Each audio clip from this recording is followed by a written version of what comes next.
ever had your password stolen? Maybe you've been able to access your social media sites, have had your profiles hacked, or maybe you're working in an organization within the cultural and creative industries, and you find that this whole thing about cybersecurity and online threats is like, yeah, I know, but we don't really have the budget for it, or we don't really have the resources, or we don't really know where to start. Well, then today I say to you, pay extra attention. I'm Sofie, Marin, founder and CEO of Arts Dynamics, and every week I speak with leading thought leaders, change makers, pioneers in the intersection of creativity, culture, technology, business, and entrepreneurship for impact on Earth and in space. So yes, we will also have some space sessions later on.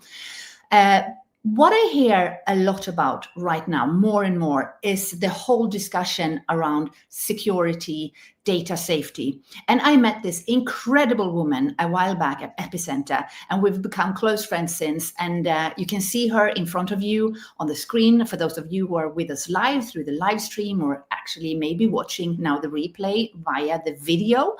I want you to meet Hanna Linderstål. Hanna Linderstål is, I'd say, one of the top experts, if not the rock star expert on all things cybersecurity, cyber threats, and on it goes. Hanna, we are so excited to have you with us today. Oh, thank you, Sofie. I'm so glad to join you. And it's the beginning of the vacation, so that's why we're outside. And it's actually sunshine. We're going to use that. And you are a busy bee. I've seen you on social, not only on social media, but you're also often featured in the media, on television. You're often being interviewed when it comes to these questions that we're going to talk about today. But I also know that you do a lot of things behind the doors, behind closed doors, and things that you cannot talk about. What I really look forward to today, Hanna, is to have your perspective on where we are right now, from your end, speaking of security and internet safety and everything that goes with that, and what you see, and especially with the focus on the cultural and creative sectors. And in our industry, or in our ecosystem here with Arts Dynamics, we've got everything from freelancers, startups, scale-ups, to big organizations, and even NGOs and government-funded and publicly funded organizations. So with that framework, why would you say should we pay more attention to this in the cultural and creative sectors?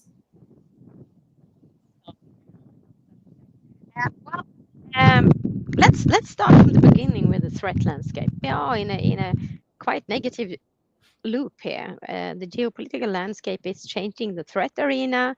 We see new type of cyber attacks, new inventions in how to attack countries, and we see hybrid warfare as a new strategy for hostile states. That actually do affect us all, especially in the culture industry, because do you know what the first thing they do if they want to manipulate the people? They want to manipulate the trust, the identity of the public in a country. They do attack our culture and heritage.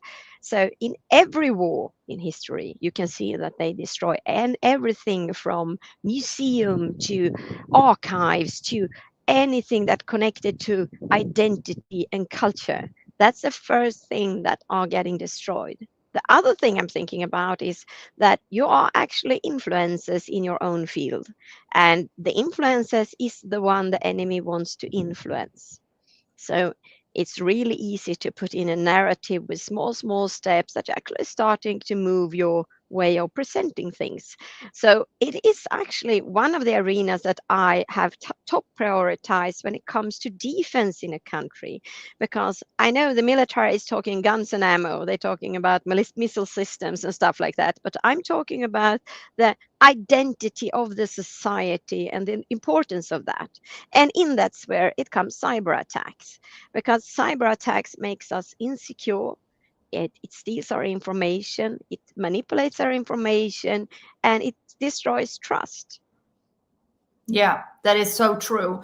And I love, because you also have a relationship to the arts, right? Would you like to share a little bit about your personal connection to this particular industry that we're talking about? Yeah, actually my daughter is an actress.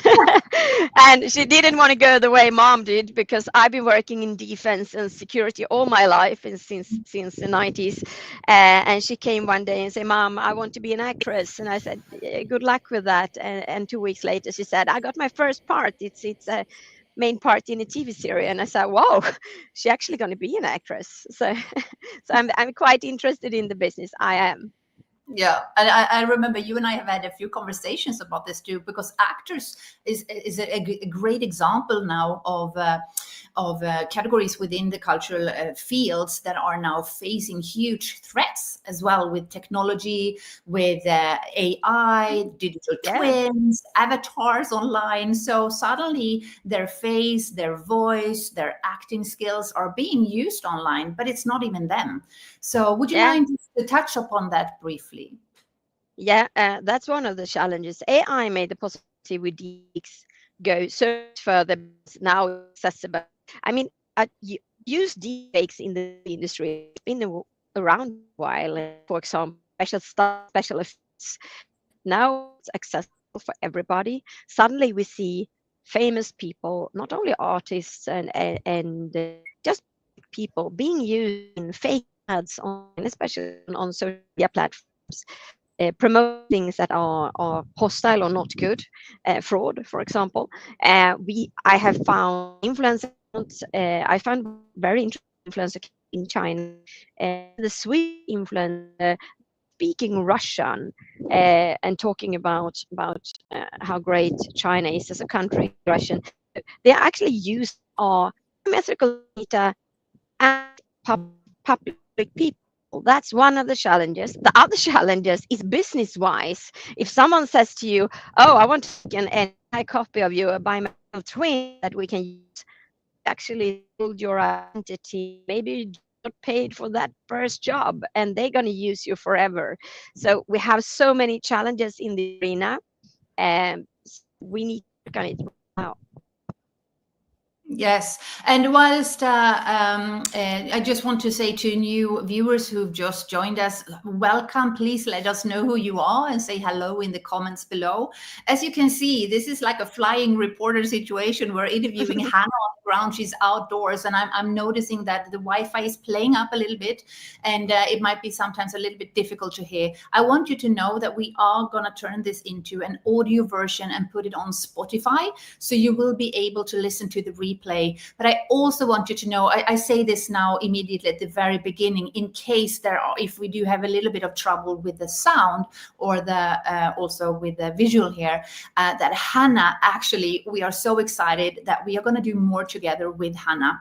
She's going to actually be part of the membership and help come in and teach and train inside of our membership. And we even have a bonus feature after today for new members that are joining the Arts Dynamics membership. You can just go to artsdynamics.com. I hadn't planned on saying it just now, but I do that since in case we break up, or if you have trouble hearing, just know that the recording will be uploaded, and also, like I said, you will be able to meet as a member of Arts Dynamics. You'll also be able to not only listen to a replay after today, but also we're going to do more things with Hanna.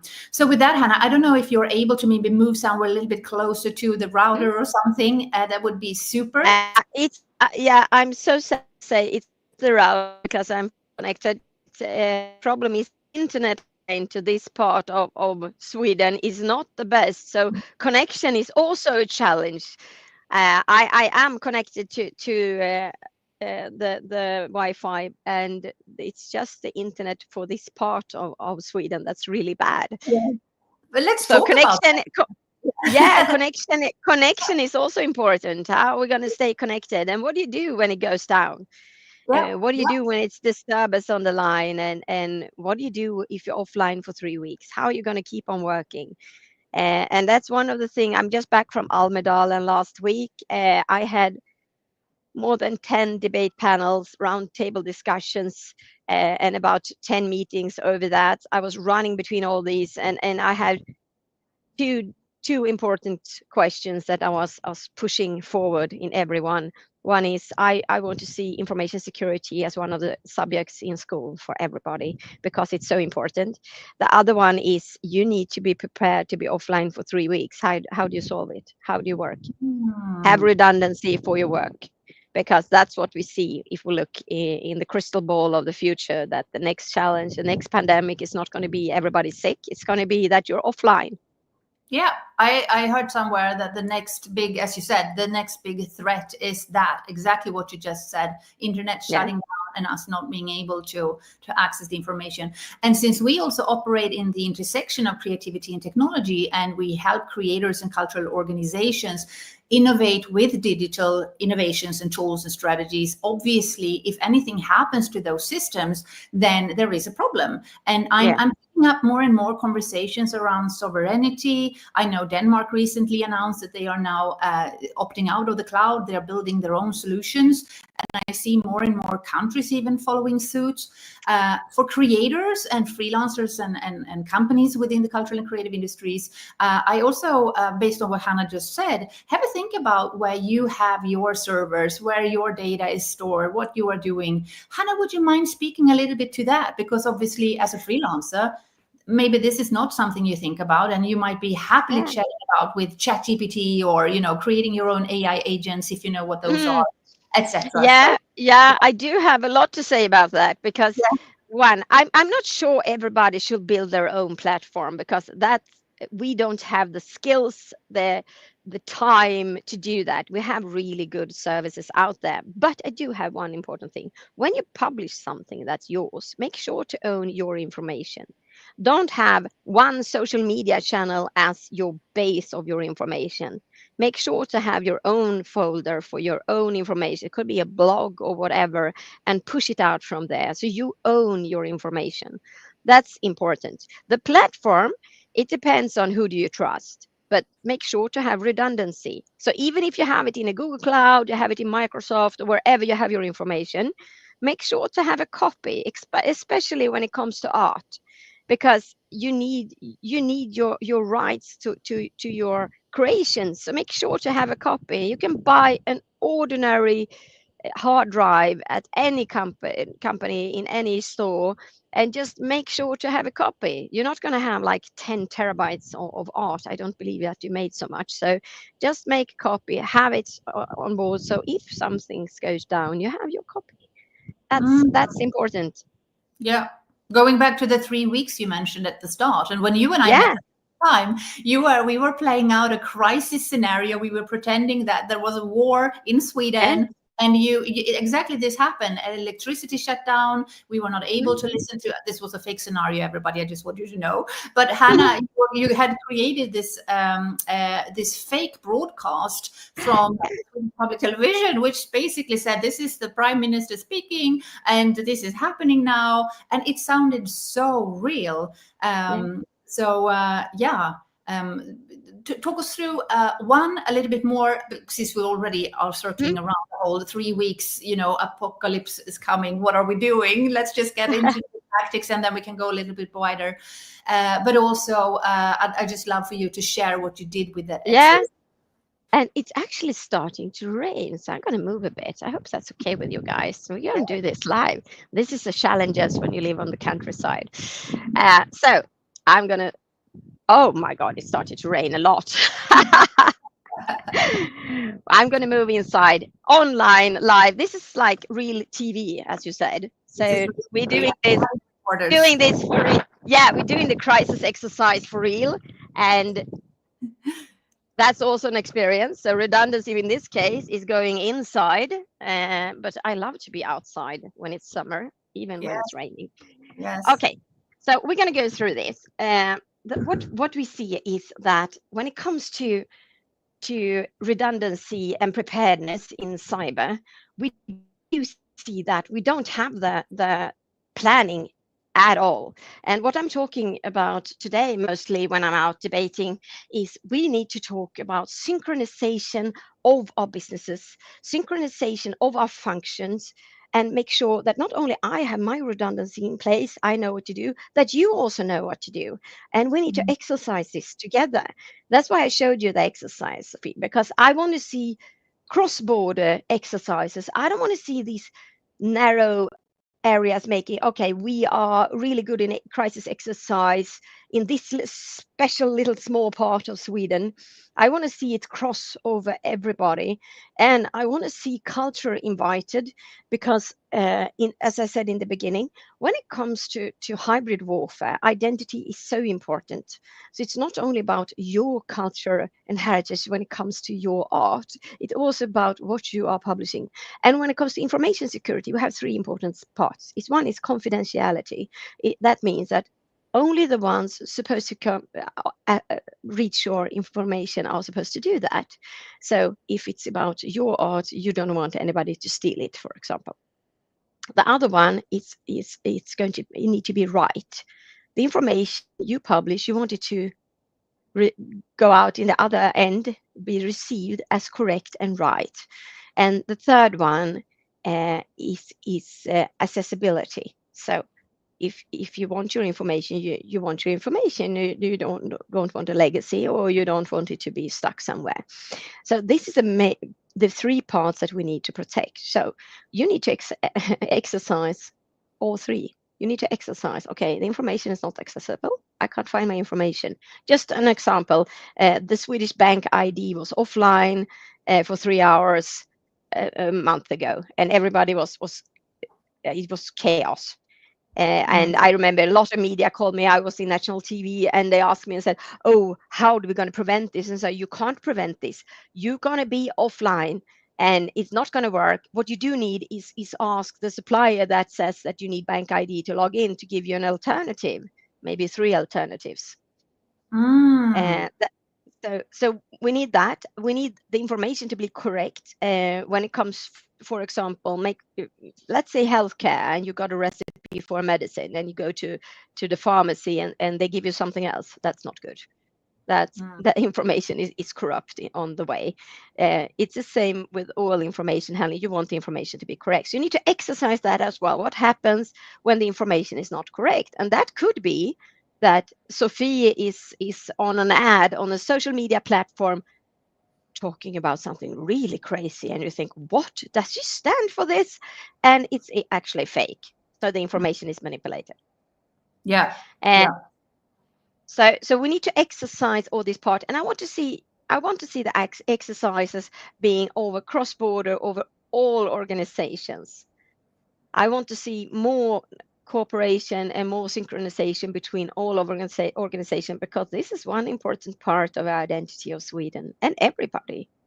Yeah, I hear that, because we obviously here, especially for us living, we do have a global audience, by the way. We have people from all over the world. So we are talking about things right now in Sweden and the Nordics, which you might not feel so much or noticed so much, but we do here, because we've got war close by, and we are noticing a lot of change from what we are used to. So what Hanna is now sharing for us here is rather new in many ways. It's nothing new, because it's been going on for years, and I think people have noticed that something is a little bit off, but they don't really know what it is, or why it is, or where it is coming from.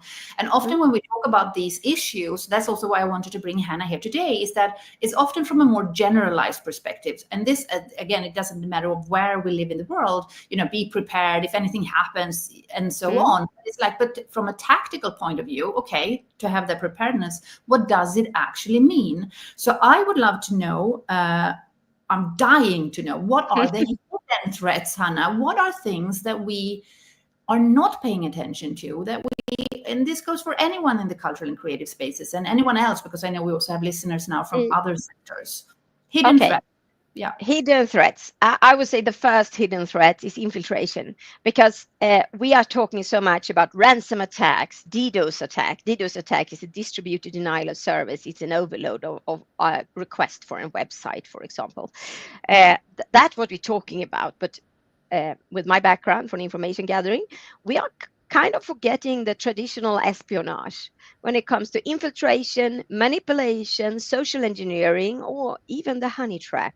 And for you who doesn't know what a honey trap is when you meet someone is much too beautiful, and you should realize this is something fishy here, and still you're going to share all your information because you love this person so much.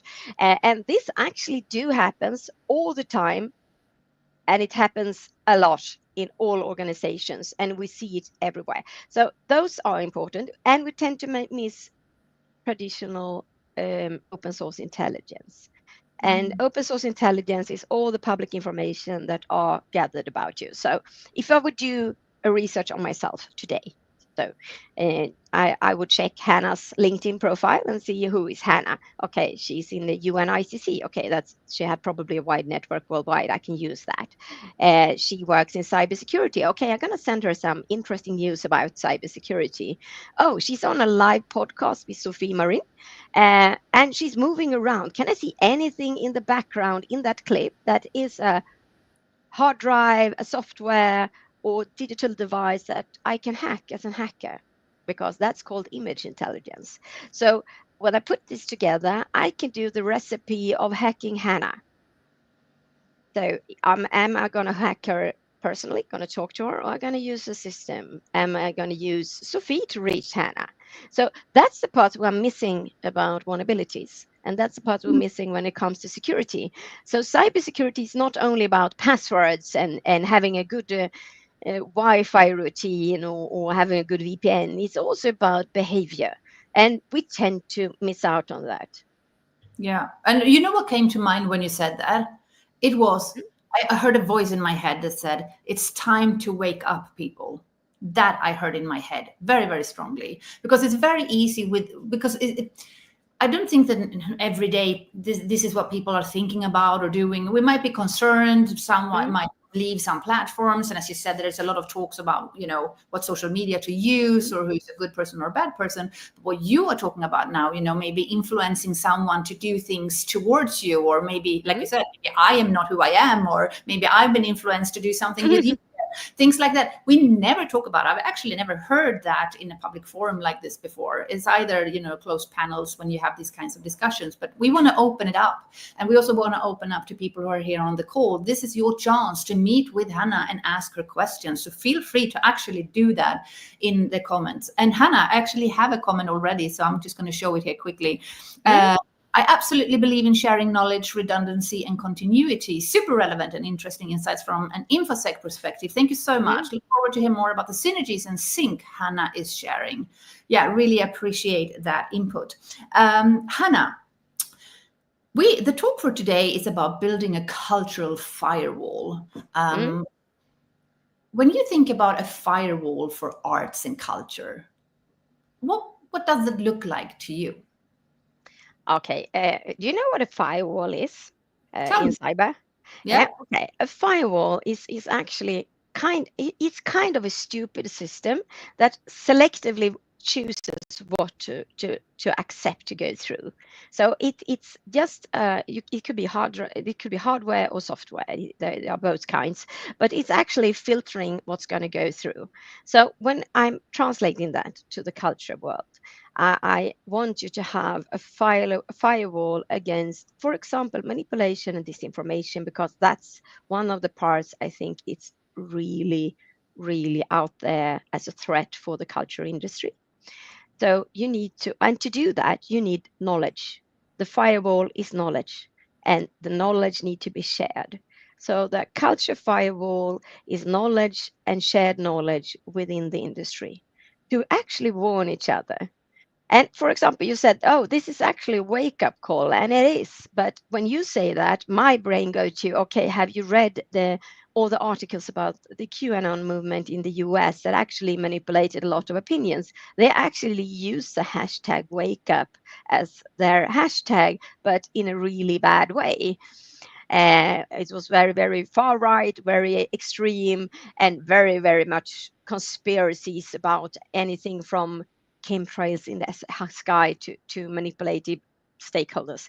So they are using words like that you can if you take the word, you need to rebrand it. You need to do it from the beginning. That just pop up. So I think the firewall for the culture industry is knowledge and sharing of knowledge. That's the most important. And when you look at that recipe to save a country from a hybrid and cyber attack, the basic recipe that everybody says, this is what you need to do. And I'm going to share the recipe with you. This is what the intelligence in the world are saying to all the authorities. You need to do three things. You need to update your systems. Make sure that everything you have is updated. they calling patching the system, and patch something that's you are fixing it because it's leaking. You need to update your system right away. If you haven't updated it, you are vulnerable, you are leaking. That's the first thing. The second thing, make sure to have as high security in your systems as you can. And maybe if you work in culture industry, you have your own company, you have your own business, for example. Okay, what does that mean? Okay, it means that I have an updated hardware, I have updated software, I have a VPN connection when I'm using a public Wi-Fi, because I know you guys are using public Wi-Fi. So I'm not going to ask you not to do that, because you're going to do that anyway. So make sure to have a good VPN, and just a little hunch, use a VPN that you maybe pay a little for. It doesn't have to be much, because there's no free lunches in the universe. I'm sorry to say that. I want it to be, but there's not.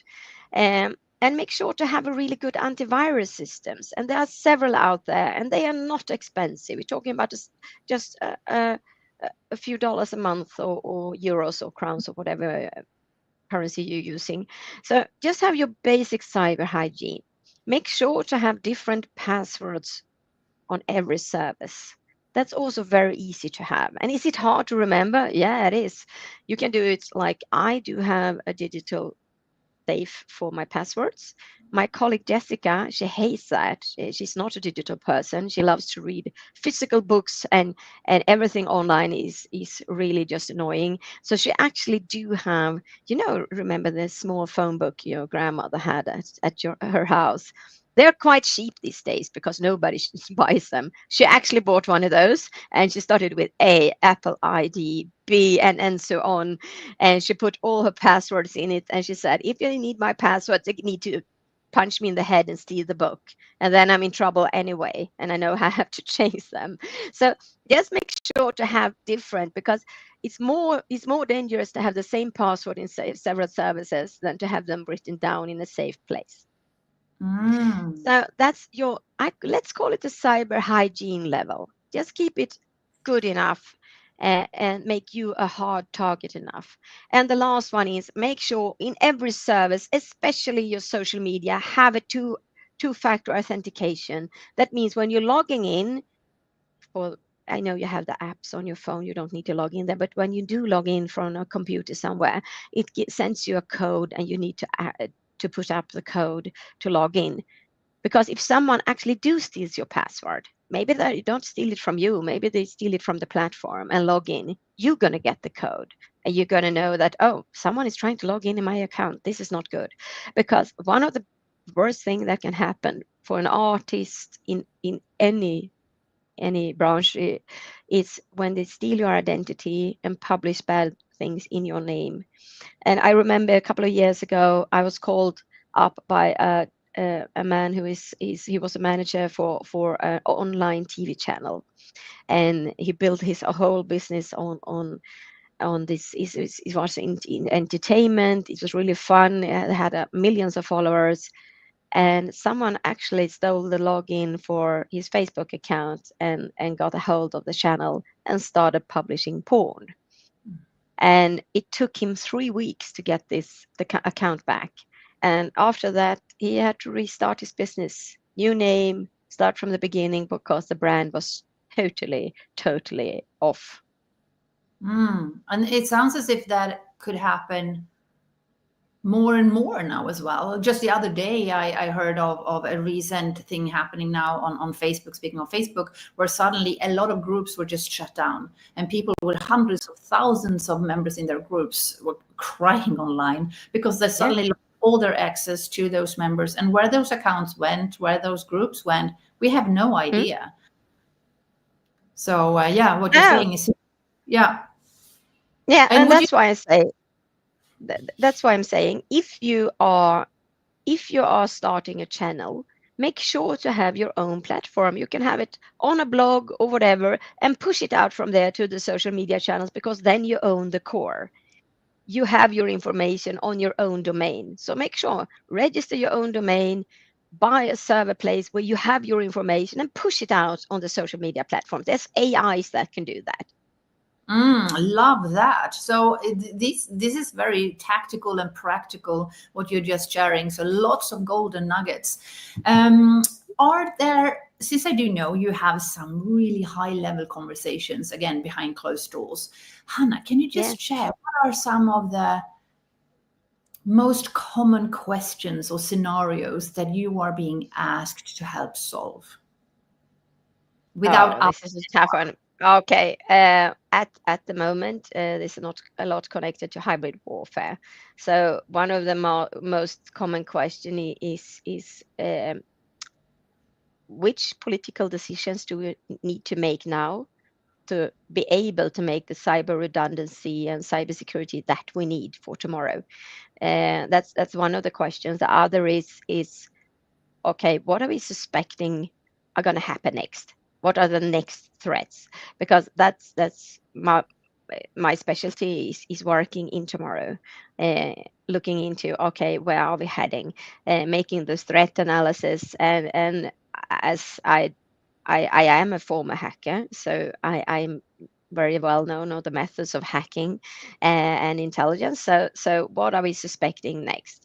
And there are a lot of worries, and this is globally. I'm working in countries in all the continents in the world, both open democracies that have the threat landscape that we see here in Nordic today, but also in countries that are totally different in leadership and structure that also see the threats are coming. And it's not only threats from other states, it's threats from hacker groups that are making a buck, organized crime that are switching from, growing coca leaves in South America, making cocaine and transport it in a submarine to Florida. It's quite complicated when you just can put up a hacker environment and start hacking people, making false Bitcoin factories and selling false electronic Bitcoins and stuff like that, because it's easy money, don't get caught. So we seeing organized crime moving into this as well. And you have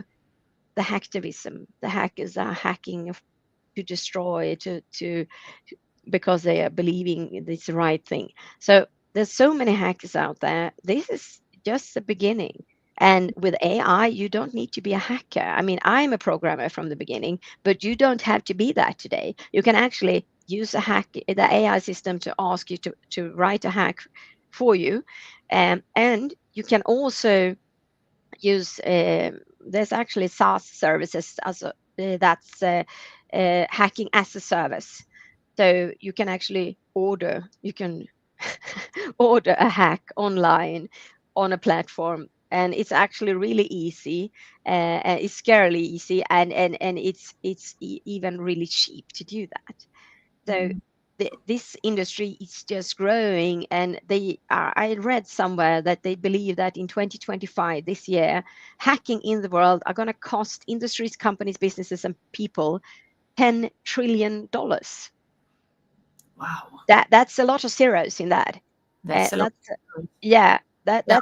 that's more money than you can find anywhere else. So this industry attracts more people.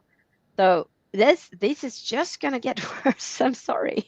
So, On that note, I have two things. Number one, for those that might not know what a SaaS is, would you mind explaining what a SaaS is?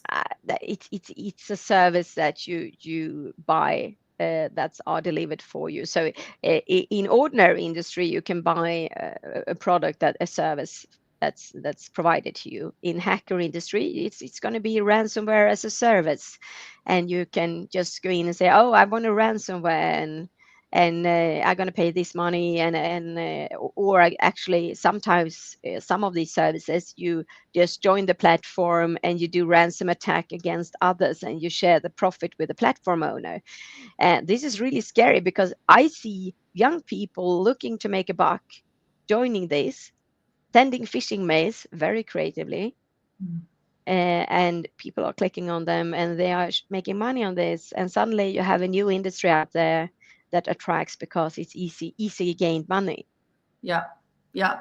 And speaking of my second question, and because you mentioned AI and all the things, just like you said, and I've seen your post, and I urge anyone who are listening, watching, follow Hanna on social media and follow on her different platforms, because Hanna, you post amazing content. You always help us stay on top of the latest. Obviously, what you can share with us, there are many things that you can't share, but the things that you do share is really, really helpful. And I just thought of AI agents. We talked about it last week. There's not most people still in our industry, in the creative space, don't know even what an AI agent is, but we see now a huge uptick in AI agents. And if, as you said, as a hacker, as a programmer, AI can do this, and now with AI agents coming in and they can just multiply. Would please speak a little bit on that, what you see from your perspective when people start to just creating these, because I see more and more courses now, like create AI agents, do this, do that. It's like, but that's great, but what are also the dangers in that? Okay, we start with the first one. Okay, say that you downloaded this super cool AI agent and it says, make your digital twin and I can do your social media post for you. And you say, oh, this is so great, because posting on social media is really taking a lot of time, it's a lot of editing, and sometimes you stumble on the words and you need to retake. And the AI won't do that. So I'm going to do an avatar of myself. Great idea. But who owns your biometrical data? Where is your biometrical data going to end up? Do you know that this AI going to keep your biometrical data and don't sell it, or getting hacked and someone steals it? That's the first thing I'm thinking about, because that's really scary. And I have seen an avatar of myself that I didn't make myself. Someone had been using online clips with me, clips like this, and making an avatar, and I was saying really scary things. So I had to actually go out and say, okay, this is a threat. This is something we identify as possible, that someone do an avatar of you and it's being used online. But it's even worse if you make the avatar yourself, because then you're going to put in enough content of voice, movement, and clips that the avatar is going to look really, really real. That's the first one. The second one is, okay, what platform are you using and where is the data handled? And have you really read the fine script on what they are allowed to do? Because you haven't. I know you haven't. Nobody has read the fine script. It is so annoying text, and you just want the platforms. You just start clicking. Yes, yes, yes, yes. I want this. I want to use this.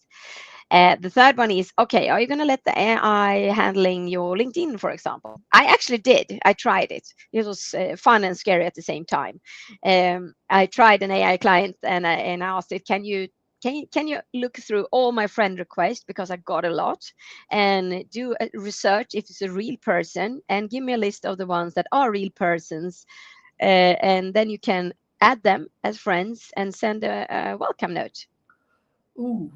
Yeah, and I had to try it, and then I had to do a really big job contacting people and say, yeah, this was my AI agent saying this, and this is not really what I meant, but okay, nice to meet you. It's quite tricky. And I did a vulnerability report on that, and I was looking at, okay, what happens if this AI client get hacked and someone else takes my login to my LinkedIn? That could be scary. And what happens when the AI say really strange things? Because this AI was really good, but suddenly it started to say things that was really crazy after a while. It took its own initiative. So it started with an invitation, and I asked it to say, if anybody adds me before Almedalen, please invite them to my crisis exercise, because I had this huge crisis exercise in Almedalen. And they I said, great, I'm going to do that. So they started adding friends requests, and said, oh, please join our hybrid warfare a crisis exercise. Is going to be so creative, and you need to work by yourself together with everybody in the audience participating in this exercise. And after a while, the AI got bored. So it started to write, please welcome to our crisis exercise. You're going to see a hybrid warfare. You're going to work together in the audience. The exercise is going to be electric failure, where the cables are lying like spaghetti in a bowl of water boiling. And I was like, what? Where did the spaghetti came from? I'm a serious person. I'm not talking about spaghetti. I'm talking about crisis exercise. So I wrote to the AI client, said, what, the agent, what is this about the spaghetti? And I said, yeah, I thought the message was boring, so I tried to spice it up a bit.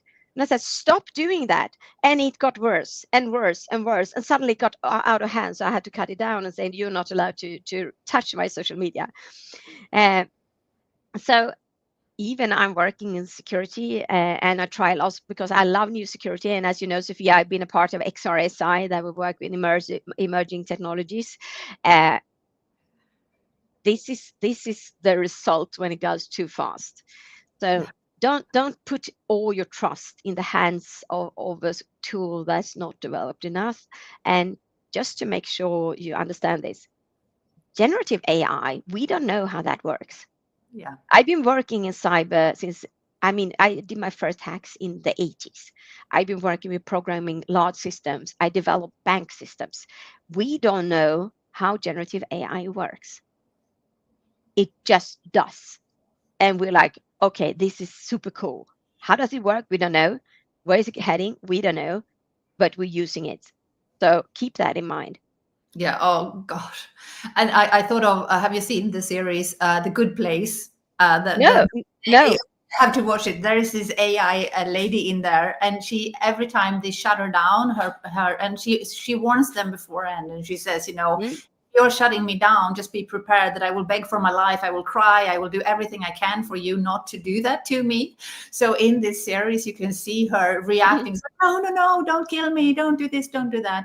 And they are struggling to kill off this AI and to reboot and to restart her, and every time they Yeah. do, she comes back. But what they recently did a similar exercise, as I'm sure you know, with AI, where AI then said exactly this in the real life, like, don't shut me down, and if you do, and then AI started to threaten the Yeah. developers, if you were to Yeah. shut me down, then I would do this to you. And it's like, okay, if that is now, we are recording this on July the 3rd in 2025, and as you said, we don't know where we're heading with this, and also if anything happens to us, these AIs will continue to live on.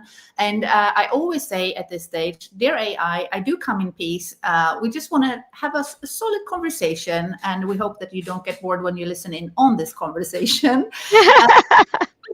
Hanna, I have two comments here. One is Tobias, one of our community members. It says that is the future problem. So that was related to what we just talked about, AIs and doing all these things. Håkan from North says, how do you know, I'm actually going to bring it on. How do you know that vendors of AI agents are offered by not rogue companies? It's a good question, Håkan. Yeah, it's a good question. And you don't. You need to do your research. You need to check it out, see who's behind this. And you need to just listen in. Where is the threat landscape? Where you are? As you said, Sophie, there are people from all around the world. I recommend read up on where are the security threats against the place where you are and the industry where you are at the moment, because it differs in the world. So look into that, and don't expect everything online to be free happy for a reason. Today there are more malicious and hostile systems out there than friendly ones, and there are so many both hostile AI agents, but there's also many good AI agents that are AI for good. But as you said just a second ago, I mean, yes, it's troubling when AI not only threaten you when you try to shut it off. We actually have seen examples where AI moves its platform by itself to make sure that you can't shut it off. And when we're talking, if you would make a really scary scenario, let's say that you are using AI because it's helped you with social media, so you made your own digital twin and it's really good for you. At the same time, the company where you store your data using AI to structure the information. At the same time, the police are using AI. I'm not saying that it is like this. I'm saying that it could be using AI to crime prevention in camera systems. And suddenly something goes wrong. And suddenly it looks like you are committing a crime with your biometrical data, and you have your digital footprints from your devices on the place. So the police says that you were there. We could see you on camera, and we could see your digital footprints that you really were there with your devices, but you were not. And suddenly you're in court, asked for a crime that you haven't committed, and you said, "But I wasn't there." That's one of the future scenarios I've been working on, that I said, this is why I think our biometrical data and digital footprints, yes, we can use them when we are investigating crime, but we also need to be we need to know this before. We need to be very, very careful where our data is being used and how it's being used. That's, Hakan, why your question is really good. What are we using our data in a secure platform, and how is it going to be used? And also, we need to talk about this. We need to talk about possibilities and threats. And I am living in Sweden, but I'm working globally. And I know we have this syndrome here that's very, very interesting. In every discussion, and I'm discussing with, I'm working, as you understand, in a business of old men mostly. I think it's 82% in the business are old men. And every meeting, they are trying to, like, in the end of the meeting, we're talking about war, we're talking hybrid warfare, cyber warfare, we're talking about threat actors. They're trying to make everybody a bit happy in the end and say, okay, so we take around the team here. What do you see are the possibilities of the future? And everybody like, yeah, we know this is going to be really tough, but we also see the possibilities. And I'm not that guy. I'm saying it as it is. Okay, we have a challenge here. We don't have control of our data. We have really poor cyber hygiene, and we need to do something about it right now. We need to increase knowledge. So I love the firewall for culture, because that's what we need now. And stop trying to smooth it over and say everybody's going to be so happy, it's going to be so fine. Because if we don't do anything now, we're not going to be happy. Oh, yeah. And the fact that we're able to have this conversation today about these things is just incredible, Hanna. And I'm so thankful to you for your time. I know you are incredibly busy too. We still got some time left, so that's awesome. And I invite more people to comment in the comments. It's great to see such an active chat. Sometimes we don't see your names, so feel free to just add your name if you want to do that. And also, I want to repeat what I said at the very beginning. We are so blessed to have Hanna in our community. So as we are now building out our membership, we're creating this ecosystem for cultural and creative professionals to really figure out how to navigate all these changes that we're talking about. Hanna is going to be there as one of our top expert mentors to help us guide through that. So do go to our website, again, arsdynamics.com, sign up to the waitlist if this is something you're interested in, because we're really going to continue these conversations. And I think people who know me from before, and even Ars Dynamics, they know we are a rather happy, clappy bunch. But as you said, this is real, and we are entering a new stage and phase of humanity. Where we cannot be naive. And I think the solution comes not from shying away from them, but just like you said, by facing them, by seeing them for what they are, and on that note, with the information that we have, make better informed decisions. So on that note, Hanna, you said it's important to have your information on good platforms. What I'm noticing that I haven't heard anyone say is that all these platforms and all these AI actors are changing the games. How do you say it? By basically they are adding AI to platforms where previously it wasn't there, in the sense it is now. So let's say that you have this big actor that is buying up Reddit, and then suddenly all the Reddit conversations where people submitted information in the past now suddenly face having all those conversations into this new AI structure, generative AI, and other platforms like that, and other things that are happening where AI is now crawling information, where people entered it, they thought they were safe. Okay, so basically what I'm trying to say is this.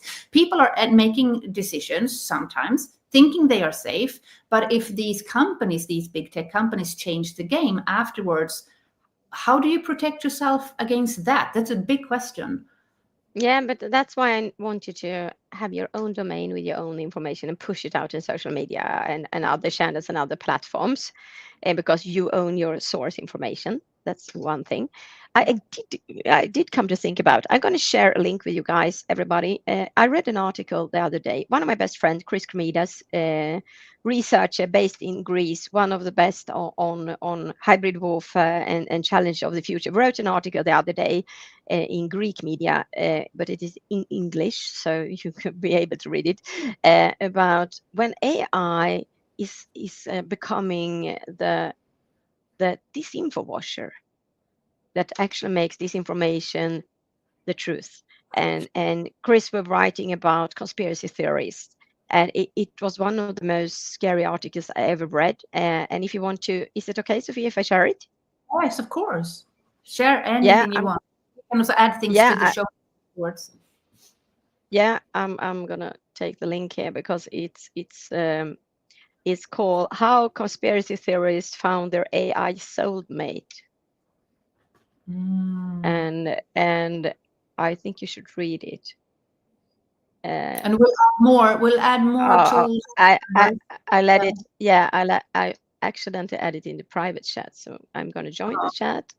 Yeah. And I'm gonna connect. Let's see if, oh, I wasn't allowed. Sofie, can you cut it from the private chat over to the public chat? I'll do that. This is live, everybody. This is yeah. So and I think you should read it and think about it. When you consume information, you can be a target because everybody who works in culture are influencers in their own field. Especially if you're a bit of a public person, because then you are more interest. Read this one because I think this was really good one, and not only because I know Chris and we're really good friends. I also want to say, when I have you online, if you have any question, contact me on LinkedIn Messenger, because I most of the time answer on LinkedIn, and that's the platform of my choice. I also have an Instagram. I'm not so active on Instagram. I have to be that, but I'm from the security industry. We're not used to use that, but I'm going to work on it because we need to share information much more. And the third one is if I don't answer in the middle of July, that's because I have an offline vacation. If you ever tried it, you know what it is. If you haven't tried it, it's really good for the brain. So I have a 2 weeks offline vacation, which I love.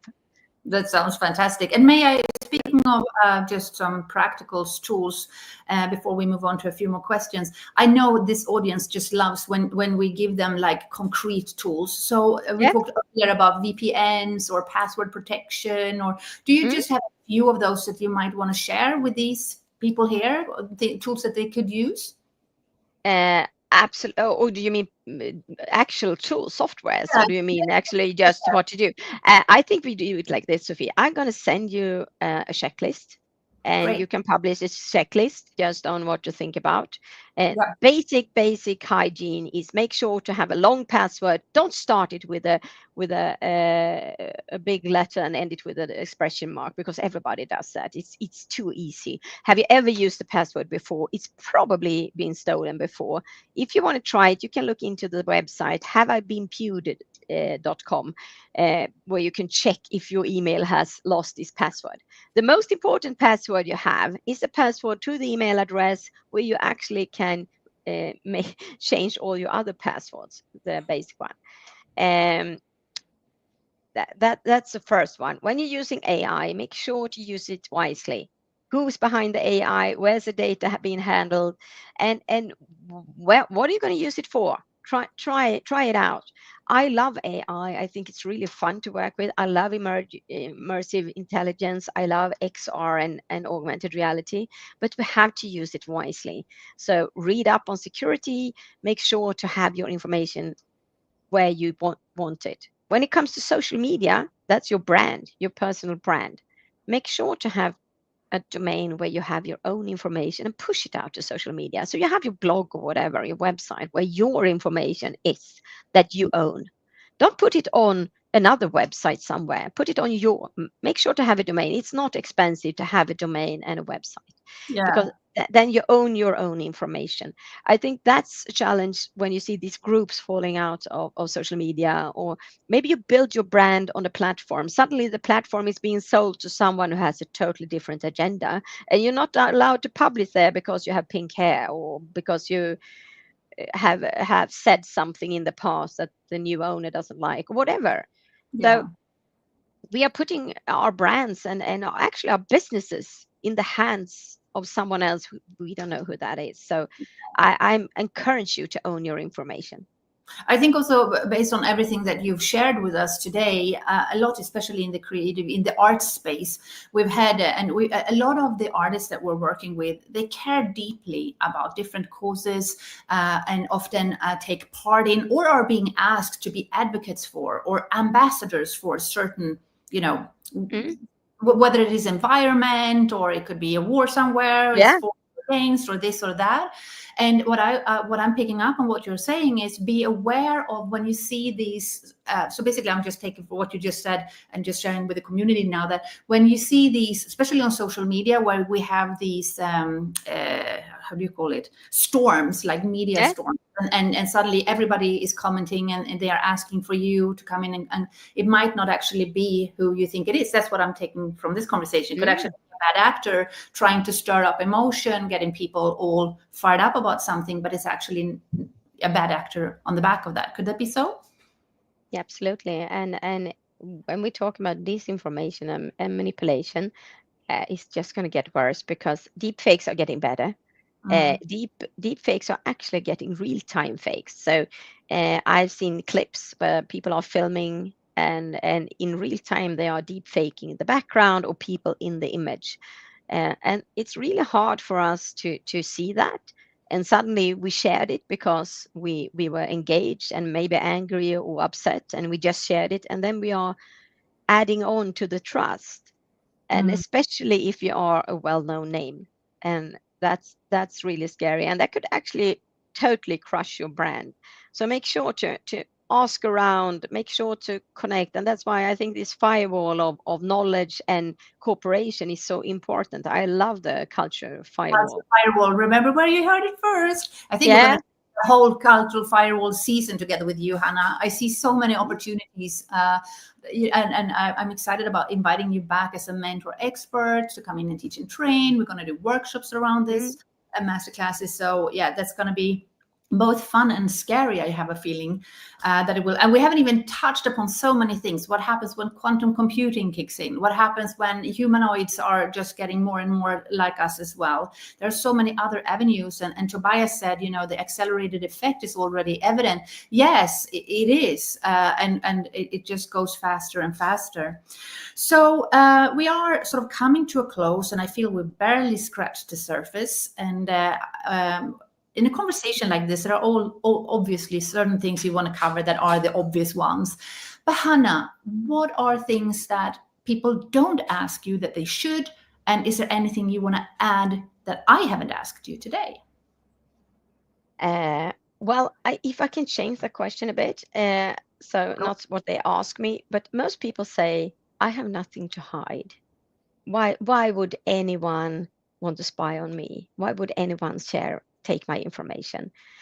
That's the question that makes my day a bit troublish, because we don't understand that manipulating a country, for example, if you have a hostile state pushing onto you, that's it's picking flowers, making honey. They are using all the information, all the channels they can get to find the right contact, the right information, the right piece of the puzzle to actually move opinion or move trust or destroy trust.